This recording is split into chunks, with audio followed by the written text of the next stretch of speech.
السلام عليكم ورحمة الله وبركاته.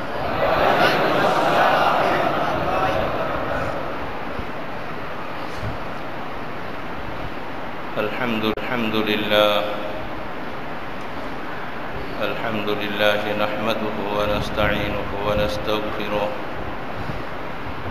ونؤمن به ونتوكل عليه ونعوذ بالله من شرور أنفسنا ومن سيئات أعمالنا من يهده الله فلا مضل له ومن يضلله فلا هادي له ونشهد أن لا إله إلا الله وحده لا شريك له ونشهد أن سيدنا ومولانا محمدا عبده ورسوله. أما بعد فأعوذ بالله من الشيطان الرجيم. بسم الله الرحمن الرحيم. أفحسبتم أنما خلقناكم عبثا وأنكم إلينا لا ترجعون. وقال رسول الله صلى الله عليه وسلم الدواء لكل داء أو كما قال النبي عليه الصلاة والسلام. اللهم صل على سيدنا محمد وعلى آله وأصحابه وبارك وسلم. اللهم صل على سيدنا محمد وعلى آله وصحابه وبارك وسلم. اللهم صل على سيدنا محمد وعلى آله وصحابه وبارك وسلم. সম্মানিত মুসল্লিয়ান কিরাম, আল্লাহ রব্বুল আলামিন আল্লাহ পাকের ইবাদত বন্দেগী করার জন্য মানুষকে সুস্থতা সবচেয়ে বড় নেয়ামত দান করেছেন।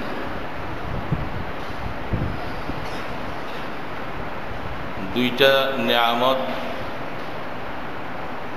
সব নেয়ামত থেকে উত্তম এবং উৎকৃষ্ট।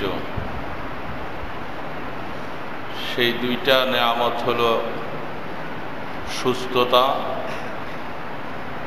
এবং তার ইবাদতের জন্য সময়কে কাজে লাগানো।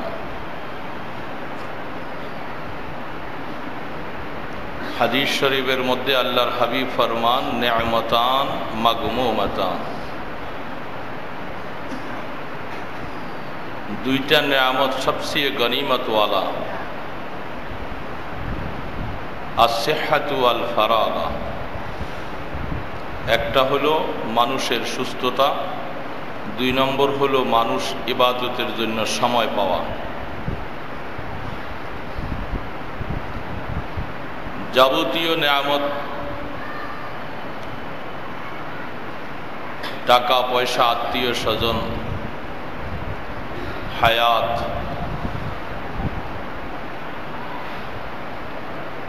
মান সম্মান, সবগুলি নেয়ামত। তবে সবচেয়ে উৎকৃষ্ট নেয়ামত হলো মানুষের যেই কথা আল্লাহ রসুল বলছেন, সেটার নাম হলো সুস্থতা। সুস্থতাকে কেন আল্লাহ রসুল সবচেয়ে বেশি বড় নেয়ামতের কথা বলছেন? এটা প্রত্যেকটা মানুষ উপলব্ধি করতে পারবে যখন তার মধ্যে অসুস্থতা আসে। অসুস্থতা আসলে সুস্থতার নেয়ামত সম্পর্কে অক্ষরে অক্ষরে মানুষের অনুভূতি হবে। এটা ততক্ষণ পর্যন্ত বুঝে আসবে না যতক্ষণ পর্যন্ত অসুস্থতা না আসে।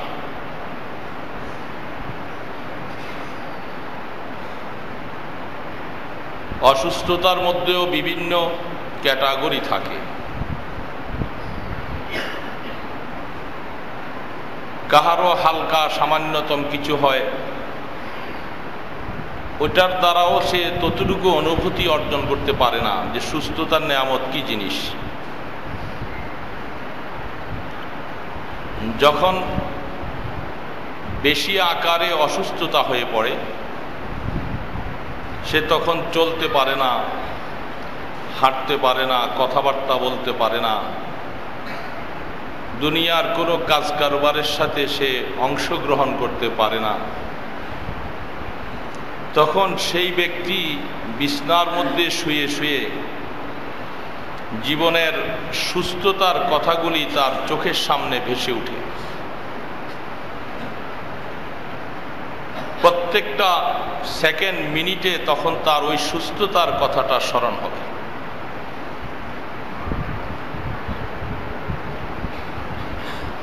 এজন্য নেয়ামত দোনোটা,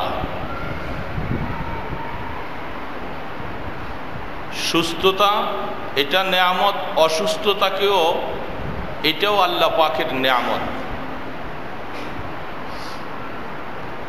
প্রশ্ন হতে পারে যে হুজুর অসুস্থতা এটা নেয়ামত কেমন করে? হাদিস শরীফে আল্লাহর হাবিব ফরমান, যখন কোনো মানুষের অসুস্থতা আসে আর এটার উপরে সে ধৈর্য ধারণ করে, সুস্থতা থাকা অবস্থায় আল্লাহ পাক যাতে তাকে যতটুকুই সওয়াব দিতেন, অসুস্থতার সময় তাকে ওই সমপরিমাণ সওয়াব দান করবে।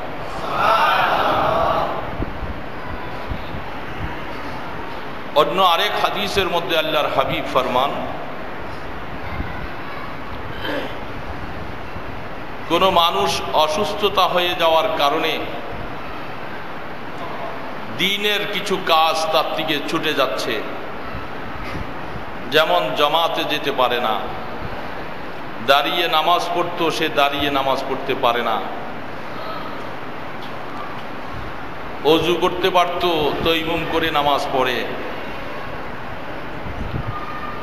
কোরআন তেলাওয়াত করতেন সে এখন তা অসুস্থতার কারণে পারে না, জিকির আজকার করতেন সেটাও পারে না। আল্লাহর হাবিব ফরমান, ঠিক সুস্থতা থাকা অবস্থায় তাকে যেরকম জামাতে গেলে যা সওয়াব দেওয়া হতো, তেলাওয়াত করলে যেরকম সওয়াব তার আমলনামায় আসতো, তাহাজ্জুদ পড়লে যে তার আমলনামায় যে সওয়াবগুলি দেওয়া হতো, আল্লাহ পাক বলেন আমার বান্দাকে অসুস্থতা আমি দিয়েছি, এর উপরে বান্দা সবর করতেছে, তাকে ওই সমপরিমাণ সওয়াব তার আমলনামায় দিয়ে দেওয়া হবে। এলে অসুস্থতা যে আল্লাহ পাকের নেয়ামত এখন বুঝে আসতেছে। সুস্থতাও নেয়ামত, অসুস্থতাও নেয়ামত। তবে এটাকে মেনে নেওয়া কঠিন। অসুস্থতা হয়ে পড়লে আল্লাহ পাকের উপরে কখনো নারাজ হতে নাই, বরং আল্লাহ পাকের কাছে আরো হাত তুলে তুলে দোয়া করে চোখের পানি ছেড়ে ছেড়ে কাঁদবে যে আল্লাহ আমি তো দুর্বল মানুষ, তুমি আমি এই দুর্বলের উপরে তোমার অসুস্থতার নেয়ামত দিয়েছো, আমি তো এটা সহ্য করতে পারি না। এই বলে যখন বান্দা কাঁদতে থাকবে, আল্লাহ পাক বলে যে বান্দা তোমার মাকাম, তোমার স্থান আমার কাছে, প্রত্যেকটা মুহূর্তে মুহূর্তে আমি তোমার মাকামকে বর্ধিত করতে থাকি।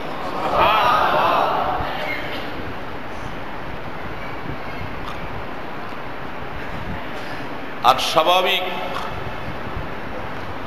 অসুস্থতার সময় সে যে আল্লাহ বলে ডাকে, আল্লাহ আল্লাহ বলে কতক্ষণ পর পর ডাকে, আল্লাহ পাক বলে যে বান্দা, তোমাকে তো অনেক সময় দিয়েছিলাম সুস্থতা অবস্থায়, তখন তুমি একটু আমাকে আল্লাহ বলে ডাকার সুযোগ পাও নাই। এখন অসুস্থতা দিয়েছি, প্রত্যেকটা সেকেন্ডে সেকেন্ডে তুমি যে আমাকে আল্লাহ ডাকতেছো, তোমার একটা স্থান নির্ধারণ করা ছিল আমার কাছে যে তোমাকে আমি ওই স্থানে পৌঁছাবো, কিন্তু তুমি ইবাদতের মাধ্যমে তোমার সেই স্থানটায় পৌঁছতে পারতেছ না, ওই স্থানটায় অতিক্রম করতে পারতেছ না। এই জন্য আমি আল্লাহ তোমাকে একটু অসুস্থতা দিয়ে তোমার উপরে মেহরবানি করা আমার উদ্দেশ্য। এই জন্য তোমাকে আমি অসুস্থতা দিয়ে তোমার ওই মাকামটার মধ্যে তোমাকে উঠিয়ে দিচ্ছি।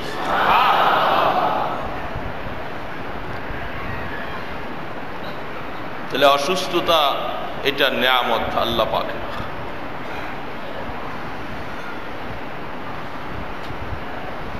আল্লাহর হাবিব ফরমান, লিকুল্লি দাইন দাওয়া, সমস্ত রোগের ঔষধ আছে। যাবতীয় রোগগুলি, যত রোগ মানুষের শরীরে হতে পারে, সমস্ত রোগের ঔষধ আল্লাহ পাক তৈরি করেছে।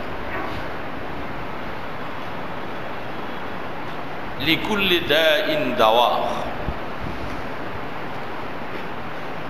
সমস্ত রোগের ঔষধ। এই ঔষধ দ্বারা আল্লাহ রসুল কি বুঝাইতে চাচ্ছেন?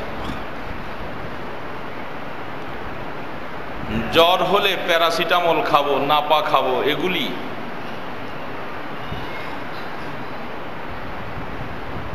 শরীরের মধ্যে ব্যথা, বিভিন্ন রকমের জয়েন্টে ব্যথা, ক্যালসিয়ামের ওষুধ খাবো, এগুলির কথা না। দয়াল নবীকে আল্লাহ পাক মানুষের যাবতীয় রোগের চিকিৎসক হিসাবেও আল্লাহ পাক তাকে বানিয়েছেন। সেই কথাটা আল্লাহ রসুল বলতেছেন, লিকুল্লি দাইন দাওয়া। মানুষের মধ্যে রুহানি রোগ হতে পারে, মানুষের শারীরিক রোগ হতে পারে। মানুষের রুহের মধ্যে যত রোগ আছে, মানুষের শরীরের মধ্যে যত রোগ আছে, সমস্ত রোগের শিফা আল্লাহ পাক 30 পারা কোরআন শরীফ দিয়েছে।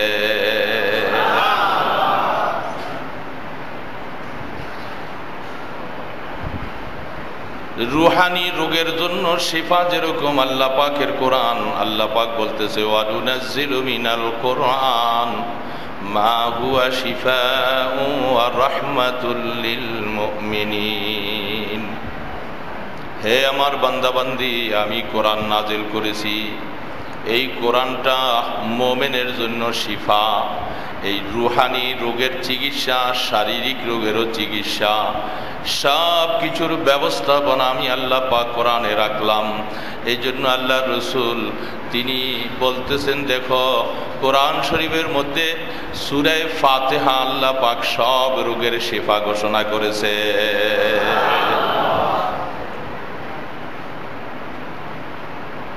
লিকুল্লি দাইন দাওয়া। আল্লাহ রাব্বুল আলামিন বলেন, বান্দা তুমি সব বিষয়ের উপরে মুসিবতে পড়ে যাও, আল্লাহ পাক কোরআনে বলতেছেন, বান্দা তুমি এই আয়াত পড়ো। সমস্যায় পড়েছো, এই আয়াত পড়ো। অভাবের মধ্যে পড়েছো, এই আয়াত পড়ো, এই সূরা পড়ো। পেরেশানির মধ্যে আসো, কোরআনের এই সূরা পড়ো। বিভিন্নভাবে আল্লাহ রসুল কোরআনের মাধ্যমে মানুষের রুহানি চিকিৎসা, দুনিয়ার যত রকমের সমস্যা হতে পারে সমস্ত সমস্যার সমাধান আল্লাহ পাক বলে আমি কোরআনে মাজিদের মাধ্যমে করে দিব। আল্লাহ রসুল ওই দিকে ইশারা করেছে। সমস্ত রোগের শিফা আল্লাহ পাকের কোরআন। লিকুল্লি দাইন দাওয়া। মানুষ মুসিবতে পড়ে পড়ে যখন আল্লাহ পাক বলতেছে ওয়াইজা আরাদতুম, আল্লাহর হাবিব বলেন, যখন তুমি কোনো অবস্থার মধ্যে মুসিবতে পড়েছ, কিছু মানুষ সফরের মধ্যে চলেছে, সফরে যাওয়ার অবস্থায় সাহাবায়ে কেরামের একটা জামাত রাস্তার মধ্যে, পাহাড়ি এলাকার মধ্যে সমস্যার মধ্যে, মুসিবতের মধ্যে পড়েছে। রাস্তা দেখে না, পথ খুঁজে পায় না। আল্লাহ রাব্বুল আলামিনের কাছে দোয়া করলেন, আল্লাহ আমাদেরকে তুমি রাস্তা বাতিয়ে দাও। রাসূল পাক সাল্লাল্লাহু আলাইহি সাল্লাম ওই সাহাবাদেরকে সাথে নিয়ে সফরের মধ্যে চলছেন। আল্লাহ রসুল সাহাবাদেরকে নিয়ে আগে তিনি পৌঁছে গেছেন। আল্লাহর হাবিবের কিছু সামান, এগুলি নিয়ে একজন সাহাবী তাকে আল্লাহ রসুলের যাবতীয় সামান দিয়ে তাকে বলছে, তুমি পিছনে আসো। পাহাড়ি এলাকা, চলতে চলতে রাস্তার মাঝে গিয়ে সে রাস্তা হারিয়ে ফেলছে। কোন দিকে যাব? সাহাবায়ে কেরাম কোথায় আছেন, আল্লাহ রসুল কোথায় আছেন, সে রাস্তা খুঁজে পায় না। এমনি সময় পেরেশান হয়ে গেলেন, আল্লাহ পাকের দিকে মোতাওয়াজ্জহ হলেন, আল্লাহ তোমার পয়গম্বরের সামান আমার সাথে। সফিনায়ে রসুল তাকে বলা হয়, আল্লাহ রসুলের মাল বহনকারী সাহাবী তার নাম। আল্লাহ পাকের দিকে মোতাওয়াজ্জহ হলেন, দোয়া করলেন। কিছুক্ষণ পরে দেখা যায় জঙ্গলার থেকে, পাহাড়ের ভিতর থেকে একটা বাঘ আসলো। বাঘ দেখে হঠাৎ করে মানুষ হিসাবে ভিতরে একটু আতঙ্কিত আসা স্বাভাবিক, যে আল্লাহ দোয়া করলাম তোমার কাছে, আমি রাস্তা হারিয়ে ফেললাম। এখন বাঘ চলে আসলো, হঠাৎ করে একটু ভয় পেলেন। একটু পরে আবার মনে মনে চিন্তা করলেন, আল্লাহর পয়গম্বরের সামান আমার সাথে, আমাকে বাঘে ধ্বংস করার মতো ক্ষমতা আল্লাহ বাঘকে দিবে না। এই জন্য বাঘকে লক্ষ্য করে বললেন, ও বাঘ, তুমি যার উসিলায় দুনিয়ার মধ্যে আসলা, আমি সেই পয়গম্বরের সামান নিয়ে আমি রাস্তা হারিয়ে ফেললাম। বাঘ, তুমি কি জানো আমার সাহাবায়ে কেরাম, আমার পয়গম্বর কোথায় আছে? আমাকে একটু রাস্তা দেখাইয়া তুমি সেখানে পৌঁছাইয়া দাও। হাদিস শরীফের মধ্যে লেখে, বাঘটা নেজটাকে নাড়াছিল। বাঘে তো আর ওই সময় কথা বলবে না, তার নাড়ানো নেজটাকে সে এইভাবে মাটির মধ্যে পিছাইয়া দিলেন। সফিনায়ে রসুলের সেই সাহাবী বুঝতে পারছে বাঘটা আমার এই কথার দ্বারা সে আনুগত্যের প্রকাশ করেছে, নেজটাকে নাড়িয়ে দিয়েছে। নেজটা নাড়া দিয়া বাঘ সোজা সামনের দিকে হাঁটতে শুরু করলেন। ওই সাহাবী বাঘের পিছে পিছে তিনিও হাঁটতে শুরু করলো। যেতে যেতে পাহাড়ের এলাকা অতিক্রম করে সাহাবায়ে কেরাম আল্লাহর রসুল যেখানে অবস্থান আছেন ওই রাস্তার কাছে যাইয়া বাঘ একটা চক্কর দিয়া বাঘ তার গতিতে সে পাহাড়ের দিকে চলে গেছেন। আল্লাহর পয়গম্বর সাহাবীরা যেখানে আছেন, সাহাবী সেখানে যাইয়া তাদের খোঁজ পাইয়া গেল।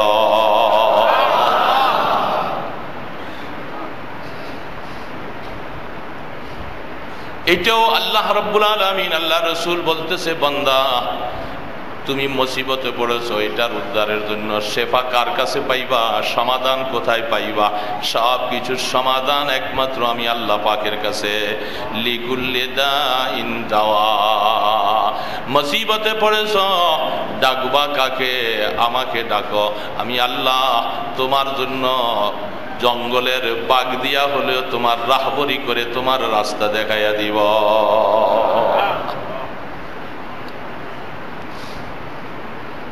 রাসূল পাক সাল্লাল্লাহু আলাইহি সাল্লাম তার সাহাবী হযরতে আব্দুল্লাহ ইবনে আব্বাস রাদিয়াল্লাহু তাআলা আনহু, যিনি রাইসুল মুফাসসিরিন, সমস্ত মুফাসসিরকারীদের ওস্তাদ, যিনি আল্লাহর হাবিবের আপন চাচাতো ভাই হযরতে আব্দুল্লাহ ইবনে আব্বাস রাদিয়াল্লাহু তাআলা আনহু, এতভাবে কোরআন তিনি বুঝলেন, আল্লাহ রসুল তার জন্য দোয়া করলেন। এই জন্য আল্লাহ পাক তার সিনার মধ্যে কোরআনের এলেম এত বেশি দিয়েছে, সারা পৃথিবীর সব তার তাফসীর পড়ে পড়ে বড় মুফাসসির হইতেছে। হযরতে আব্দুল্লাহ ইবনে আব্বাস বলেন, আমি রাস্তা দিয়া পাহাড়ের কুচি দিয়া এদিক থেকে ওদিক যাওয়ার জন্য যখন রওনা দিলাম, অনেক দূর রাস্তা যাওয়ার পরে দেখা যায় অনেক সাহাবারা সেখানে দাঁড়িয়ে আছে। জিজ্ঞাসা করলাম কি ব্যাপার? বলে ওই যে লক্ষ্য করে দেখো আব্বা আব্দুল্লাহ, ওই রাস্তার মধ্যে একটা বিশাল একটা বড় প্রাণী সিংহ শুয়ে শুয়ে রাস্তাটাকে অতিক্রম করতে পারে না, রাস্তার মাঝখানে সে শুয়ে আছে।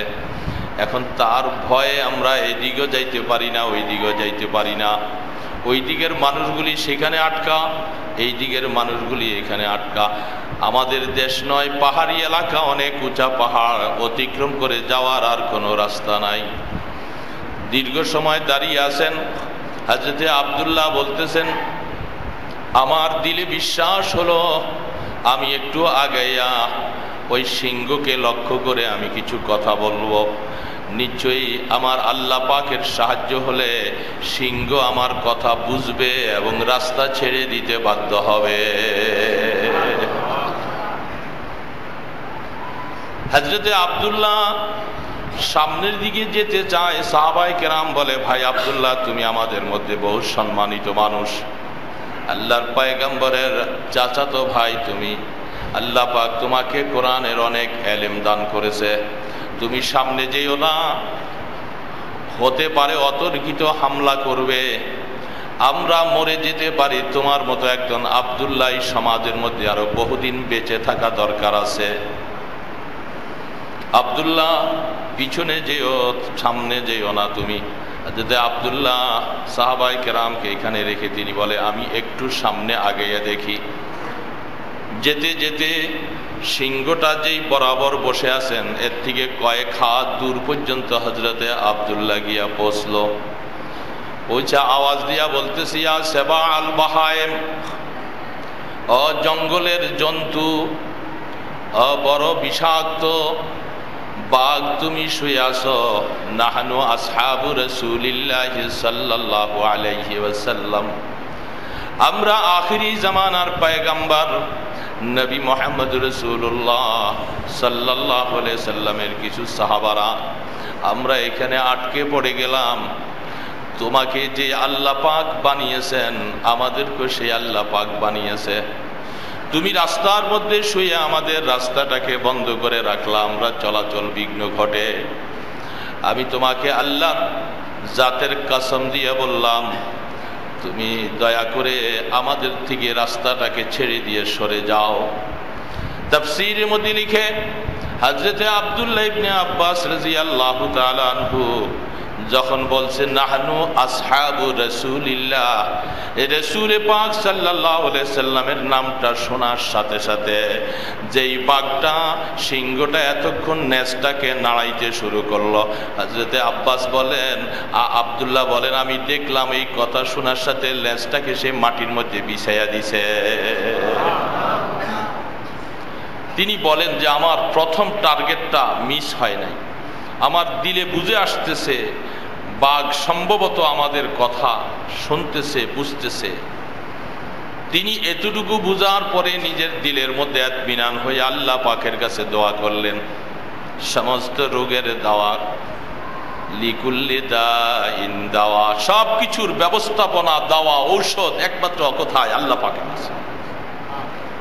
হযরতে আব্দুল্লাহ বলতেছেন, আমার দিলের মধ্যে পেরেশানিটা অনেকটা লাঘব হয়ে গেল। আস্তে আস্তে করে তিনি সামনে একটু একটু আগাইলেন। দেখে বাঘ নাড়াচাড়া করে না। যেই বাঘ এতক্ষণ হুঙ্কার দিত, নেজটা নাড়ত, এখন বাঘ যেন তার চেহারার মধ্যে দেখা যায় মাথাকে আস্তে আস্তে করে সে মাটির সাথে লাগাইয়ে দিল। হযরতে আব্দুল্লাহ বলতেছেন, আমি আরো একটু সামনে গেলাম।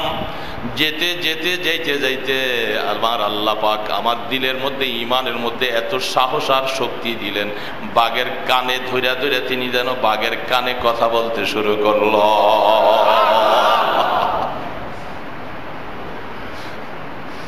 সব সাহাবারা হতাশা হয়ে চেয়ে আছে, ব্যাপারটা কি বুঝতে পারলাম না। আব্দুল্লাহ বাঘের কানে কথা বললেন, কথা বলে ছেড়ে দিলেন। বাঘটা সোজা উঠা জঙ্গলার দিকে চলে গেছে।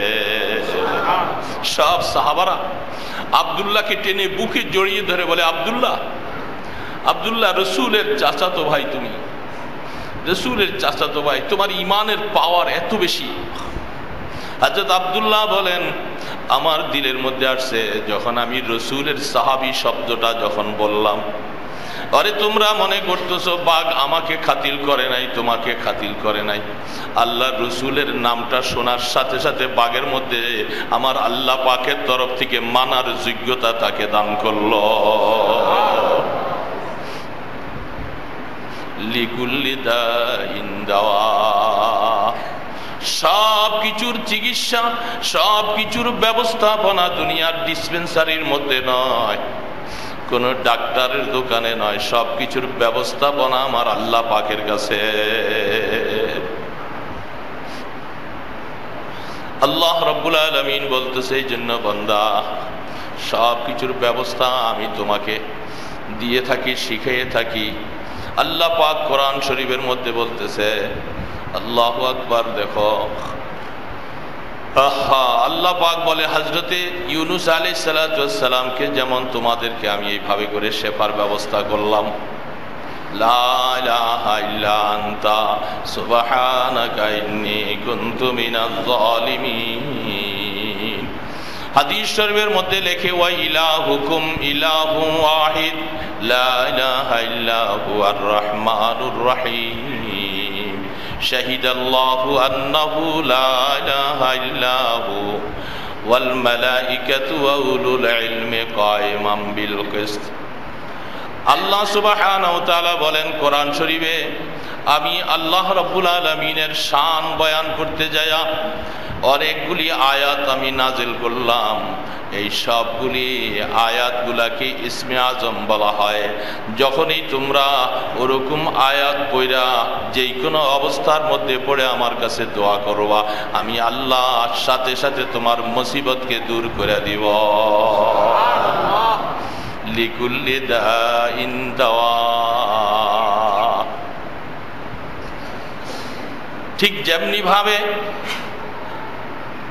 আল্লাহ সুবহানাহু ওয়া তাআলা হযরত আইয়ুব আলাইহিস সালাতু ওয়াস সালামের জন্য রহমতের ব্যবস্থা করলেন, হযরত ইউনূস আলাইহিস সালাতু ওয়াস সালামের জন্য রহমতের ব্যবস্থা করলেন, হযরত জাকারিয়া আলাইহিস সালাতু ওয়াস সালামের জন্য রহমতের ব্যবস্থা করলেন, হযরত ইউসুফ আলাইহিস সালাতু ওয়াস সালামের জন্য রহমতের ব্যবস্থা করলেন।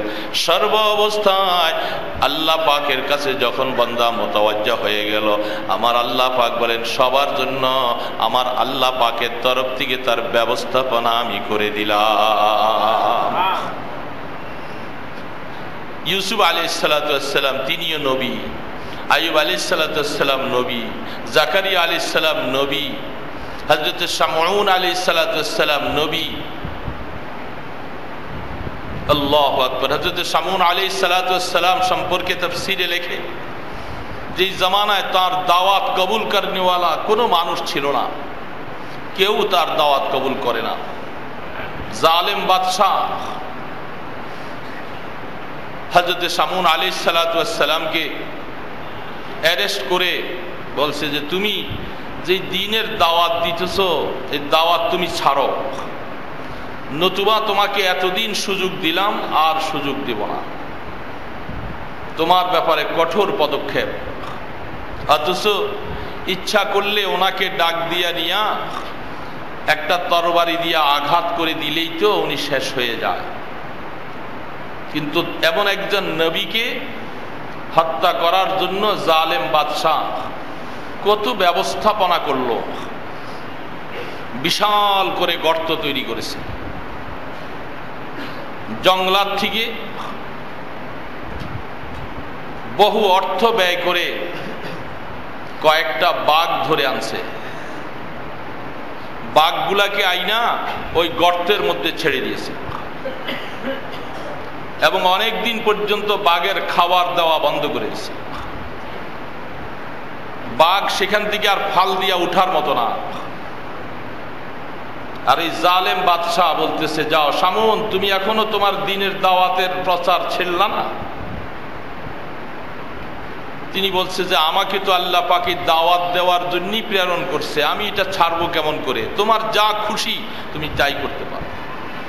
মানুষ এত কঠিন, একটা মানুষও দাওয়াত কবুল করতেছে না। সর্বশেষ অবস্থায় তাকে হাত পা বেঁধে বলছে যে ওই বাঘ যে দীর্ঘদিন না খাওয়াইয়া যে গর্তের মধ্যে বাঘগুলি আছে সেখানে তাকে ফেলে দেওয়া হবে, বাঘ তাকে ফাইরা ফাইরা টুকরা টুকরা করে খাবে আর তারা দেখে দেখে আনন্দ উপভোগ করবে। হযরত শামউন আলাইহিস সালাতু ওয়াস সালাম আল্লাহর পয়গম্বর, আল্লাহর নবী, যাদের সাথে আল্লাহ পাক পরীক্ষাও দেন, কুদরত আল্লাহ পাকের সাথে সাথে থাকে। দুনিয়ার মধ্যে দেখেন না, সরকারি পক্ষ থেকে কিছু প্রতিযোগিতা ব্যবস্থা করে, সাঁতারু, বিভিন্ন খেলা, এগুলি অনুষ্ঠান যখন অনুষ্ঠিত হয় বড় বড় ডাক্তার তাদের পাশে পাশে থাকে। যে কোনো সময় অসুবিধা হবে ডাক্তারের শরণাপন্ন হবে।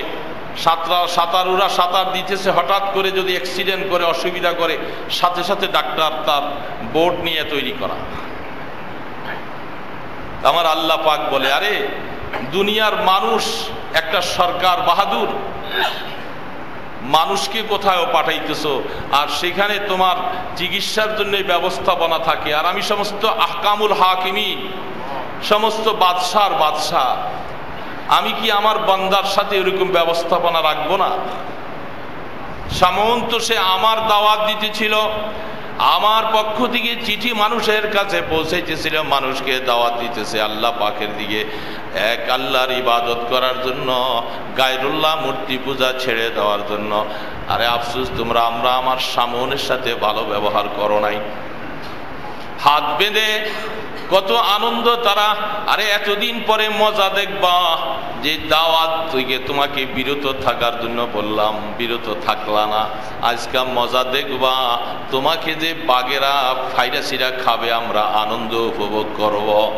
হযরত শামউন একমাত্র আল্লাহ পাকের দিকে মুতাওয়াজ্জা, বলেন আল্লাহ তোমার জন্য দুনিয়ার মধ্যে আমাকে পাঠাইলা, আবার তোমার জন্যই আমি দাওয়াত দিলাম, আবার এখন তোমার জন্যই আমাকে হত্যা করা হইতেছে। আল্লাহ এতে আমার বিন্দুমাত্র কোনো আফসোস নাই। ও আল্লাহ, আমার নবুয়তের উপরে যেন কোনো রকমের অসুবিধা না হয়, এটা যেন আমার ঠিক থাকে, তুমি রাজি থাকো। হাত ভেঙে পা বেঁধে হযরত শামউন আলাইহিস সালাতু ওয়াস সালামকে এইভাবে করে ওই বাঘের সামনে ছেড়ে দেওয়া হবে। প্রস্তুতি নিলেন, সব মানুষেরা আনন্দ উপভোগ করতেছে, হাততালি দিতেছে, কত আনন্দ, আজকে আমাদের দুশমনকে বাঘের সামনে দেওয়া হইতেছে। আল্লাহ সুবহানাহু ওয়া তাআলা হযরত শামউনকে যখন ওই গর্তের মধ্যে ফেলতে শুরু করলেন, এই দীর্ঘদিনের উপবাস, যে বাঘগুলি এতক্ষণ কেউ শোয়া ছিল, কেউ বিচরণ করতেছে, আল্লাহ পাক ঘোষণা দিলেন, বাঘরে আমার শামউনকে তোমাদের সামনে ফেলা হইতেছে, এত নিচে পড়লে আমার শামউন কষ্ট পাবে। ওরে বাঘ, শামউনের পায়ের নিচে তোমার পিঠটা তুমি বিছাইয়া দিয়া সিঁড়ির মতো করে দাও না।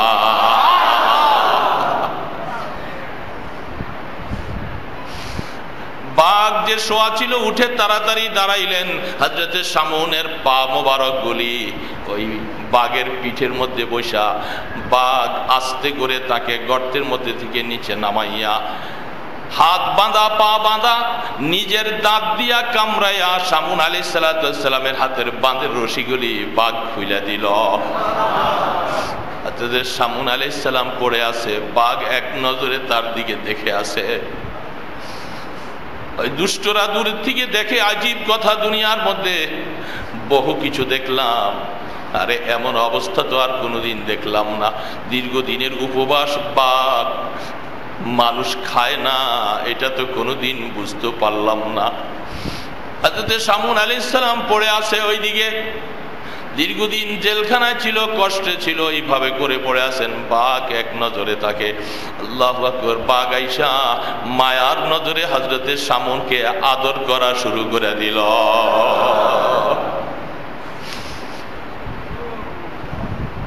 এই অবস্থা দেখা যারা দীর্ঘদিন পর্যন্ত শামুন আলাইহিস সালামকে বুঝে না, কালেমা বুঝে না, দাওয়াত বুঝে না, তারা ওই দিন হঠাৎ করে আনন্দ উপভোগ করার জন্য যারা আসলো, আল্লাহ পাক বলেন ওই মজমার মধ্যে প্রায় 20,000 মানুষ মুহূর্তের ভিতরে ঈমান আনছে।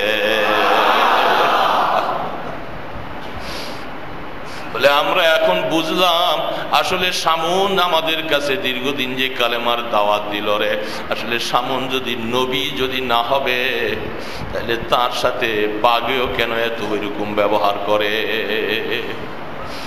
লিকুল্লি দাইন দাওয়া,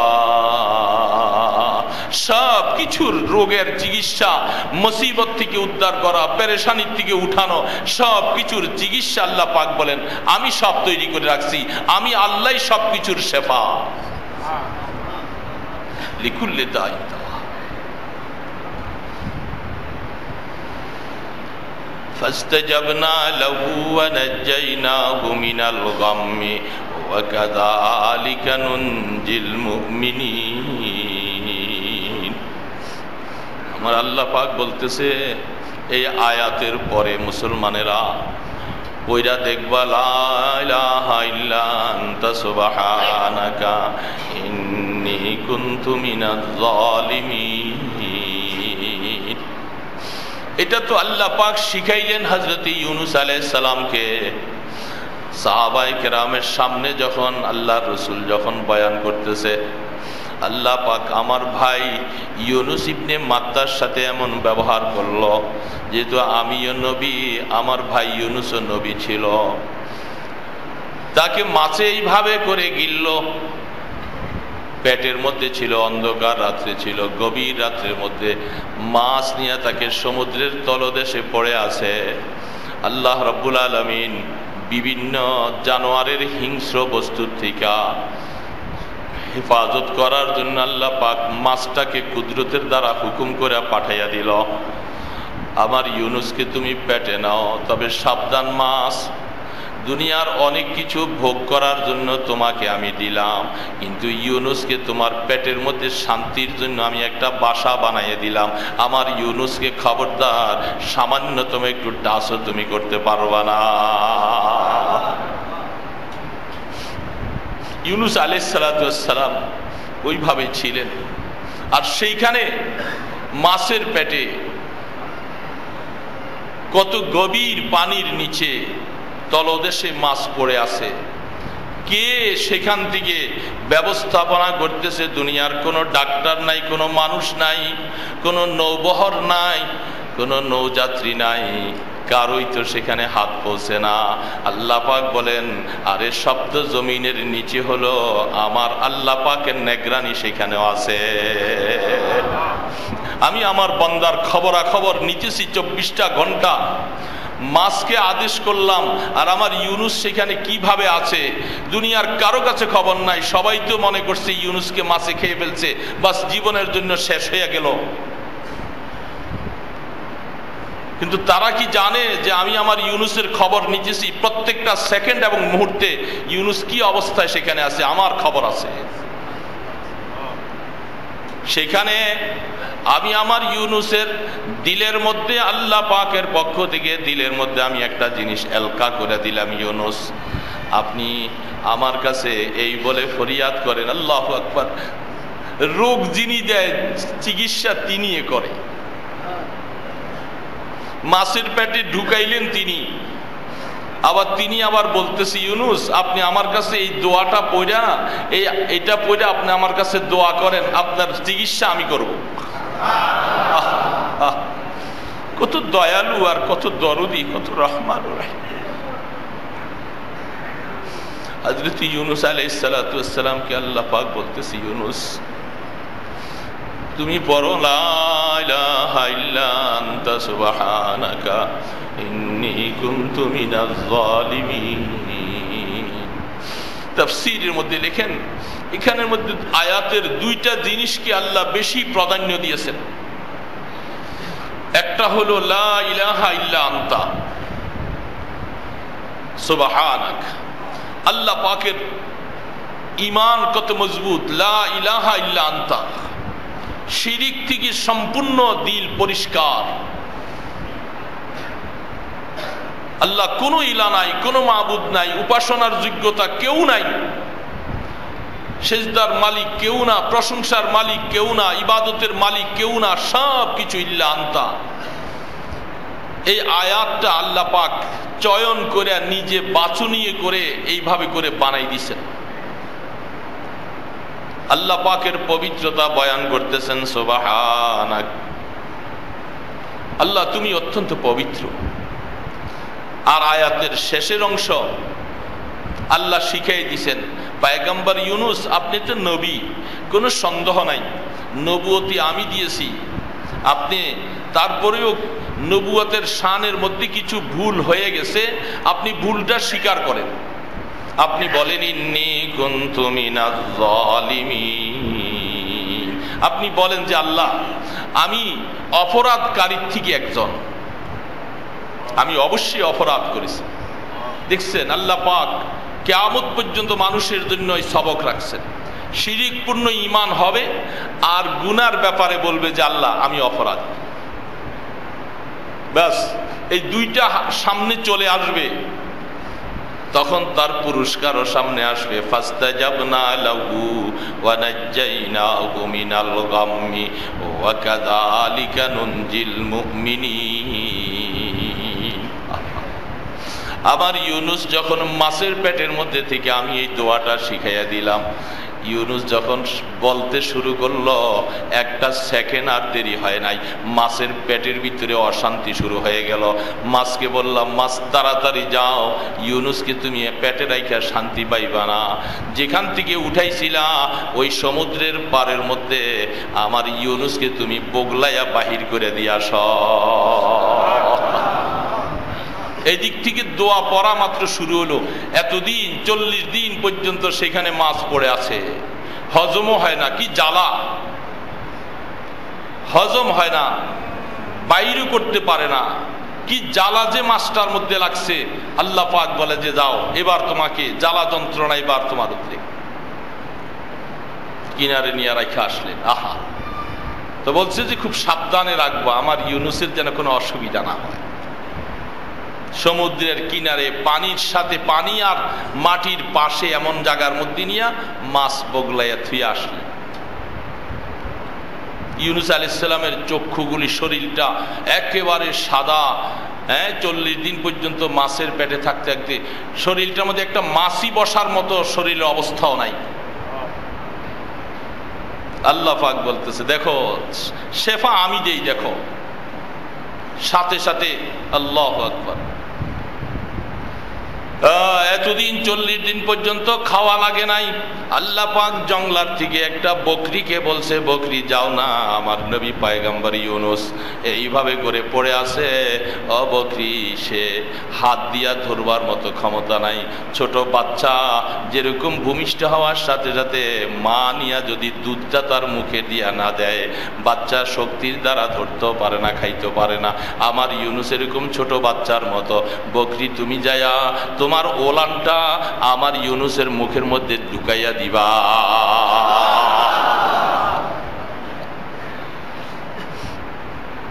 দুধওয়ালা বকরি, বকরি, এটা কথা কার শুনে? আমার আল্লাহ পাকের কথা শুনে।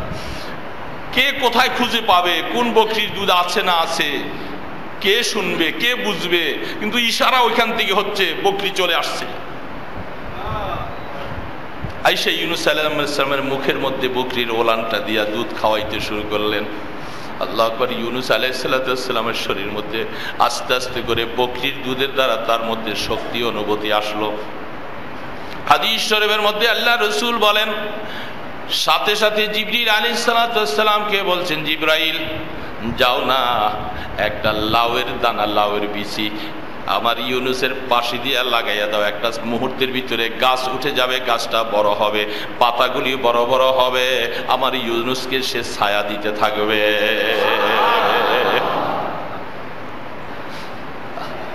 লিকুল্লি দাইন দাওয়া, বাবা, সব কিছুর চিকিৎসা কোথায়? আমার আল্লাহ। আল্লাহ পাকের কাছে। এই জন্য আল্লাহ পাক বলতেছে ফাস্তাজাবনা লাহু, আমার আল্লাহ পাক বলে ইউনুস যখন আমার কাছে দোয়া করলো আমি সাথে সাথে দোয়া কবুল করলাম। ওয়া নাজ্জাইনাহু মিনাল গাম্মি, যাবতীয় চিন্তার থেকে অন্ধকার থেকে আমি আমার ইউনুসকে আমি উদ্ধার করলাম। সাহাবায়ে কেরাম বলেন ইয়া রাসূলুল্লাহ, এটা তো আল্লাহর পয়গম্বর ইউনুস আলাইহিস সালাতু ওয়াস সালামের জন্য হইল, আমাদের জন্য কি এই ধরনের কোনো পুরস্কারের ঘোষণা আমার আল্লাহ দিলেন কিনা?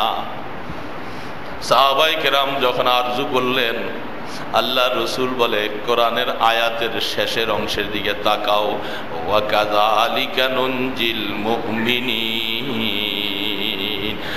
সাহাবারা, এই আয়াত যদিও ইউনুস আলাইহিস সালাতু ওয়াস সালামের জন্য খাস, কিন্তু কিয়ামত পর্যন্ত মুমিনদেরকে আল্লাহ পাক এইভাবে পুরস্কৃত করবে।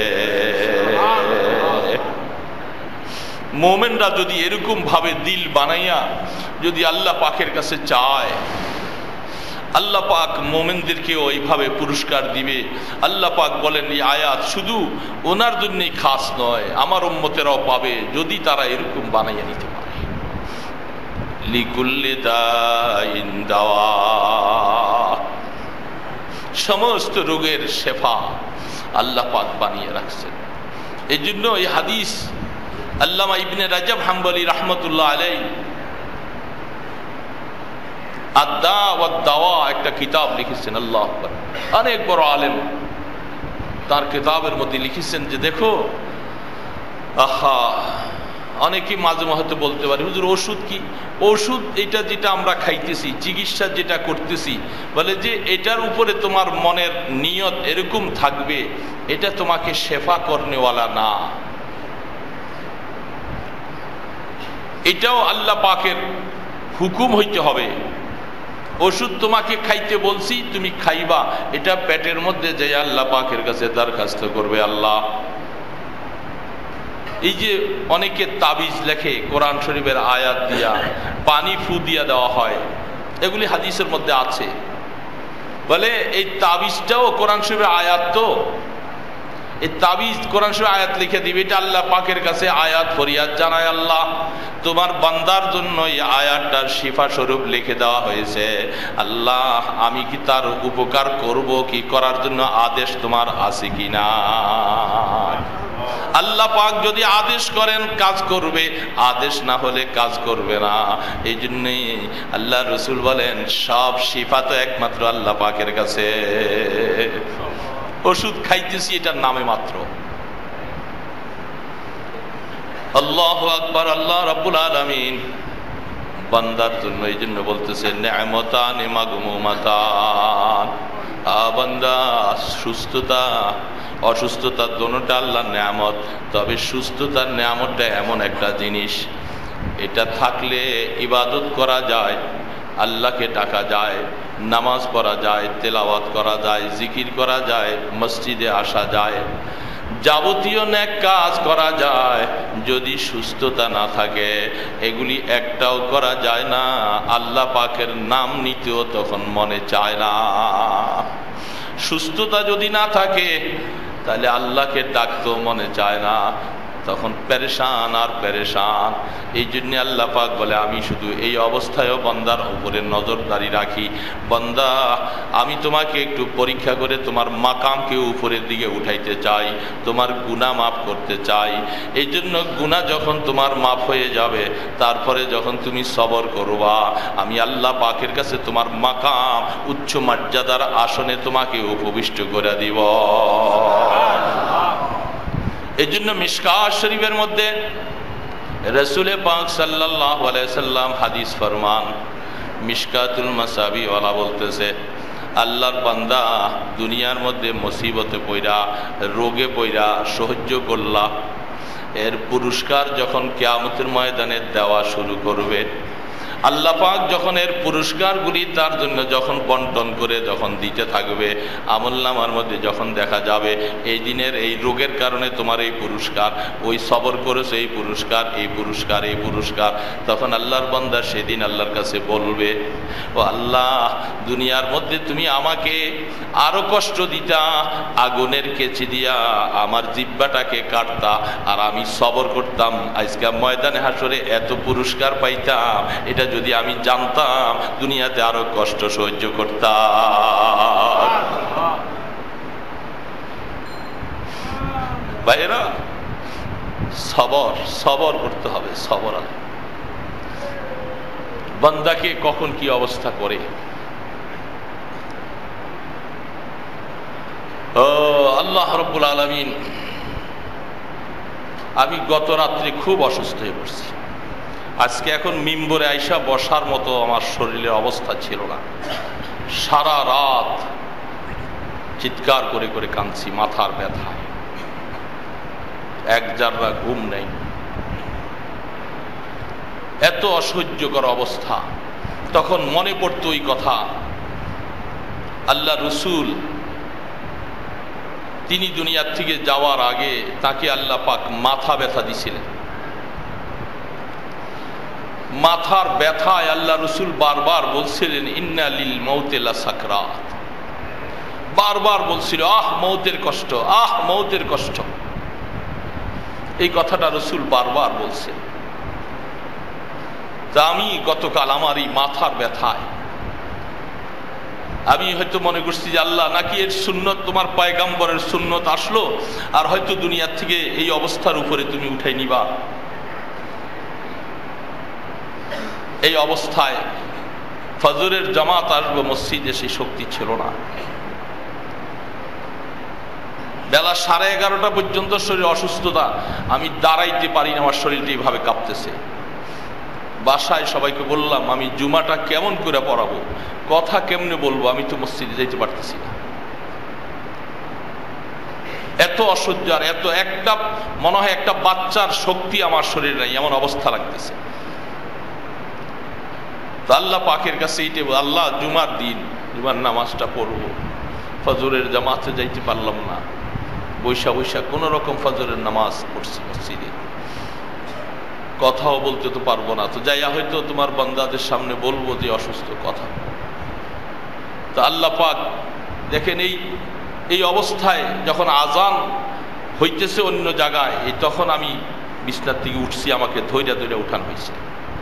আর সেই মানুষ এখন আপনাদের এখানে পৌঁছলাম, এতক্ষণ কথা বলছি, সব কিছু একমাত্র আমার আল্লাহ পাক করেন, সব আমার আল্লাহ করেন, আমার আল্লাহ পাক করেন, সব সব তিনি করেন।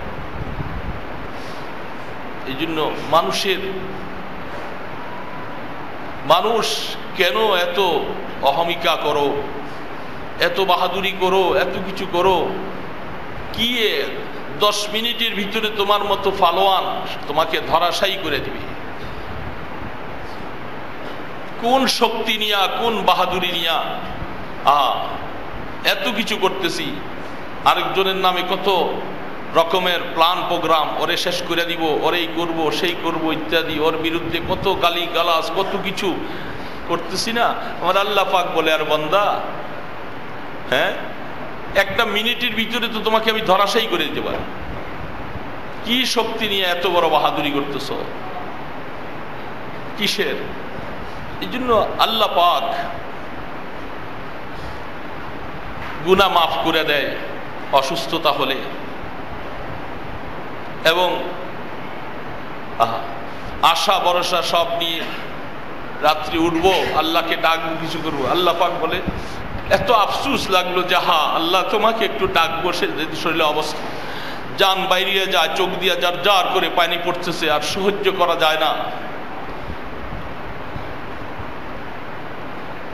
এটা তো আল্লাহ পাকের কাছে ওই সবর করলাম যে আল্লাহ, তোমার রসুল বলছেন অসুস্থতা দিয়েছো, তোমার বান্দা যদি ইবাদত করতে না পারে, তোমার বান্দাকে ওই সওয়াবটুকু তুমি বলছো, আল্লাহ আল্লাহ সওয়াব থেকে তুমি মাহরুম করে দিও না, মাহরুম করে দিও না। এই জন্য ভাইরা, লিকুল্লি দাইন দাওয়া, সুস্থতা নেয়ামত যখন আল্লাহ পাক দেয় এটাকে একটু কাজে লাগাই।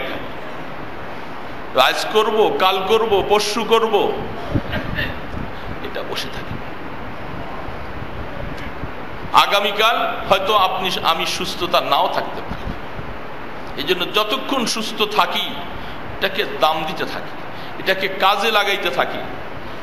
একবার যদি আলহামদুলিল্লাহ বলতে পারি, একবার সুবহানাল্লাহ বলতে পারি, হয়তো দেখা যাবে আগামীকাল এই সুযোগ আমি আর পাবো না। আজকের এই সময়টুকু কাজে লাগাই দিই। এর জন্য আল্লাহ সুবহানাহু তাআলা বান্দাকে সুস্থতার নেয়ামত দিলে এটাকে কাজে লাগানো চাই। যখন কাজে না লাগায়, অসুস্থতা চলে আসলে তখন বান্দা আফসুস করে, আহা কিছু করতে পারলাম না। আল্লাহ পাক বলে, বান্দা তখন আফসুস করার থেকে আগে সময়কে কাজে লাগাও, সময়কে কাজে লাগাও। গুনাহ ছেড়ে দেই। হর শবে গোয়াম কে ফরদা তরকে সৌদা গুনাম বাজে চু ফরদা শাওয়াম ইমরোজেরা ফরদা গুনাম। বলে আগামীকাল এই গুনাহ ছেড়ে দিব, আগামীকালই কাজটা করব। আবার আগামীকাল আসলে বলতেছি তারপর দিন করব, আবার পরদিন আসলে বলতেছি আর পরদিন করব। আল্লাহর বন্ধু বলতেছে এইরকম করতে করতে একদিন তুমি মৌতের ঘন্টা তোমার চলে আসবে, আর সুযোগ আর পাবে না। সেই জন্য ভাইরা, হায়াতকে দামি বানাই। সুস্থতা যতক্ষণ থাকি আল্লাহ পাকের নাম নিতেই থাকি। বাসায় যাইতে যাইতেও সুবহানাল্লাহ পড়ি, আলহামদুলিল্লাহ পড়ি, আল্লাহু আকবার পড়ি, আস্তে আস্তে পড়ি। জীবনের এই সুযোগটা এখন হয়তো মুখটা খুলতে পারতেছি, আরেক সময় দেখা যাবে মুখটা খোলার মতো শক্তি তো লাগে না, এই অবস্থা। এই জন্য নেয়ামত পাইছি, নেয়ামতের কদর করি, নেয়ামতকে দাম দিই। আল্লাহ পাক আমাদেরকে যেন যতক্ষণ সুস্থ রাখেন, আল্লাহ তোমার গোলামির মধ্যে যেন লাগাইয়া রাখো। অসুস্থতা তুমি যদি দাও, আল্লাহ ধৈর্যের বাহিরে দিও না। কারণ কমজোর ইমানওয়ালা ধৈর্য তো পারি না, সহ্য করতে পারি না। তোমার নবী রাসূল তারা যেভাবে সহ্য করছেন, তোমার অলি বুজুর্গরা যেভাবে সহ্য করছেন, আমরা তো আল্লাহ কমজোর ইমানওয়ালা, আমাদের তো এত শক্তি নাই, ইমানের শক্তি কম।